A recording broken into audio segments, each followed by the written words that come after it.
Ekitongole ky'ebyokwerinda mu Uganda kirangiridde ng'enteeseganya ku butabanguko mu ggwanga lya Burundi bwe zigenda okutandika ekiseera kyonna wano mu Uganda nga zigenda kukubirizibwa Pulezidenti Museveni.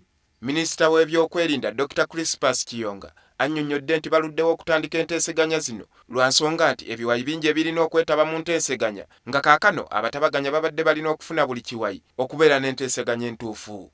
Dr. Crispus Kiyonga agamba nti Pulezidenti Museveni agenda kukwataganya ebiwayi byonna ebiri ku mbiranye naye ng'ekisooka kwe kukomya ekittabantu ekikudde ejjembe mu ggwanga eryo kati. Mumanye tulina ebizibu e Burundi, bantu balwana, bantu babatta, tebakkirizanganya ku kulonda okwaliwo. Enteeseganya gye bali balina emabega Arusha mu mwaka gw'2000 kati baagala babiddemu baddemu boogere.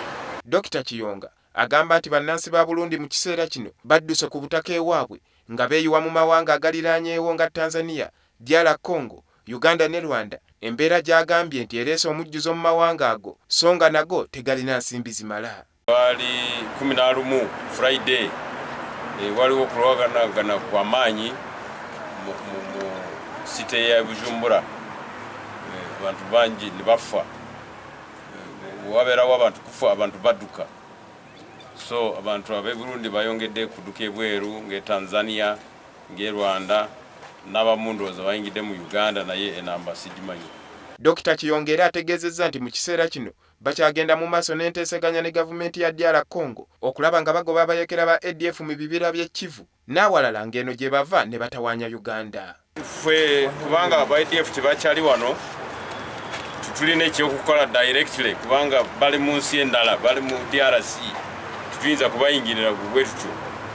Naye waliwo enteeseganya wakati k'omukulu Pulezidenti Museveni n'omukulu Pulezidenti Kabila balabe ekikyokukola nga bayambibwa UN aba bantu ba ADF baleme kumalawo abantu ebbeni. Enteeseganya zino eza Burundi zisuubira okutandika nga 28 omwezi guno mu kibuga Kampala. Pulezidenti Museveni yalondebwa bakulu banne mu mukago gwa East African Community okukubiriza enteeseganya zino gye buvuddeko.